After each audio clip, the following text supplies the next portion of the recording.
something that's rarely talked about, Native Americans who die at the hands of police. But a new investigation by In These Times reveals Native Americans are actually the most likely group to be killed by cops, even more than blacks. That same investigation showed that these cases go almost entirely unreported by mainstream media.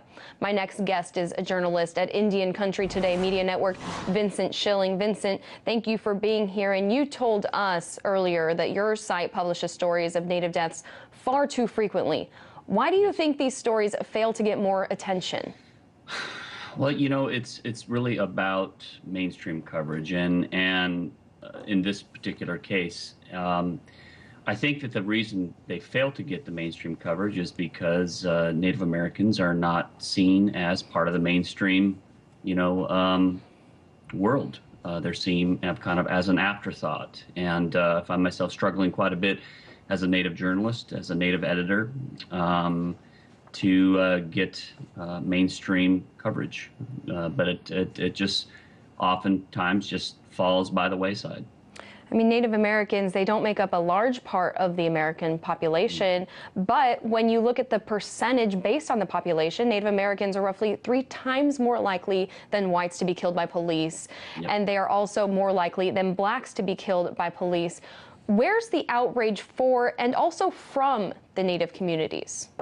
Well, the outrage is there. The outrage is on social media, and as a matter of fact, it's interesting that we're speaking now because with everything that's going on, for example, in North Dakota with water protectors at the Dakota Access Pipeline, it's gaining recognition.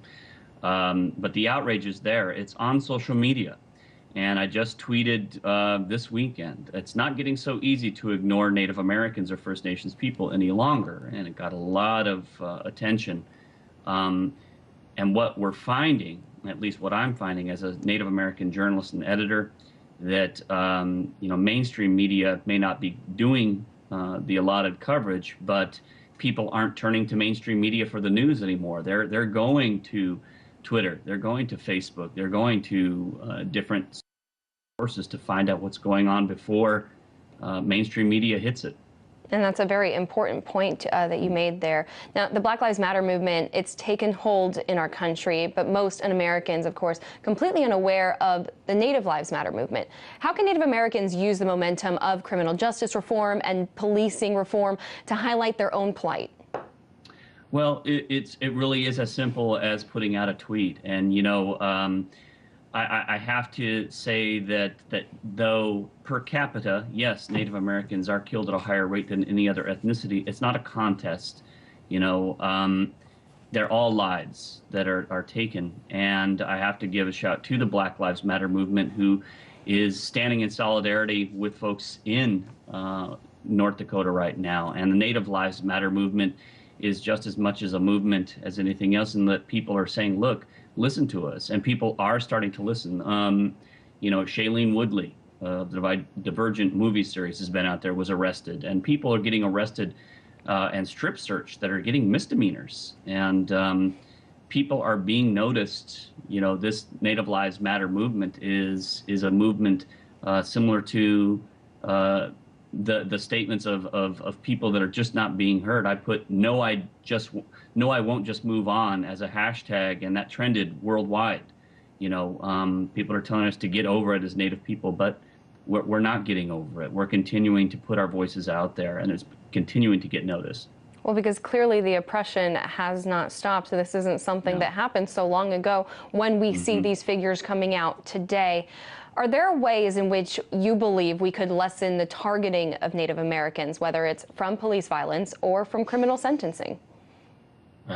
Geez, that's systemic. We're talking something that's embedded into the culture of, coming over here into these states and taking over territories that were Native in to hopefully get people to just change their mindsets. It really is systemic, and it's called systemic racism for a reason, is that there is an ingrained and taught culture that cannot be untaught in a couple month police academy training program. you're talking about undoing a life in a matter of several months, and sometimes it just can't happen. So I guess it's just a matter of having these agencies and these police agencies having continued training, continued diversity training. There's got to be a matter of stepping up in terms of mental training. You know, there's Mahavis Goodblanket, who was killed, whose family, he was having a mental episode, whose family called, and the police jumped in the windows, shot him 7 times, and came out and knocked out on the window on the mom. The mom was like, "He didn't make it." Right. You know, this is unacceptable. And it's something happening across our country, but of Absolutely. course, because of the lack of coverage for the Native American communities, I'll tell you, Vincent, that we will...